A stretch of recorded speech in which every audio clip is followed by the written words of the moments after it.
நேத்து தேர்தலுக்கு பிந்தைய கருத்து கணிப்பு அப்படின்னு சொல்லிட்டு ஒன்னு ரிலீஸ் பண்ணாங்க. அதை பத்தி நம்ம பேசணும். இப்ப நம்ம பிளஸ்ஸாவே விட்டுருவோம். அதை பத்தி பேசவே வேணாம். 4ஆம் தேதி பேசிப்போம். நம்ம அண்ணன் தான் வின்னிங். அதை பத்தி பேசுறதுக்கு எதுவுமே கிடையாது.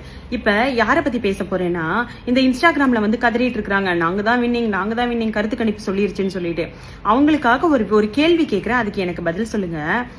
நீங்க 23+ கட்சிகளை வச்சு 124 தொகுதி ஜெயிக்கிறது கெத்தா, இல்ல சிங்கிளா ஒரு மனுஷன் நின்று 24 தொகுதியில ஜெயிக்கிறது கெத்தா? எது கெத்து?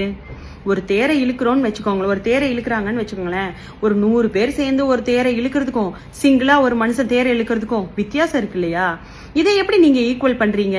நீங்க சொல்ற மாதிரியே 75 வருஷ கட்சி, மக்களுக்கு எவ்வளவோ நல்லது பண்ணியிருக்கீங்க, எங்களுக்கு தான் அரசியல் தெரியும், உங்களுக்கு தான் எல்லாமே தெரியும், எல்லாமே தெரிஞ்சு 75 வருஷமா இருந்து மக்களுக்கு இவ்வளவு நல்லது பண்ணேன்னு சொல்ற நீங்க ஏன் 124ல தானே ஜெயிச்சீங்க?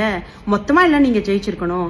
ஆனா எங்க அண்ணன் சிங்கிளா வந்து ஜெயிக்கிறாருன்னா காரணம் என்னன்னா, அவர் எவ்வளவோ நல்லது பண்ணியிருக்காரு மக்களுக்கு, ஒரு மக்களோட மனசுலயும் இடம் பிடிச்சிருக்கிறாரு.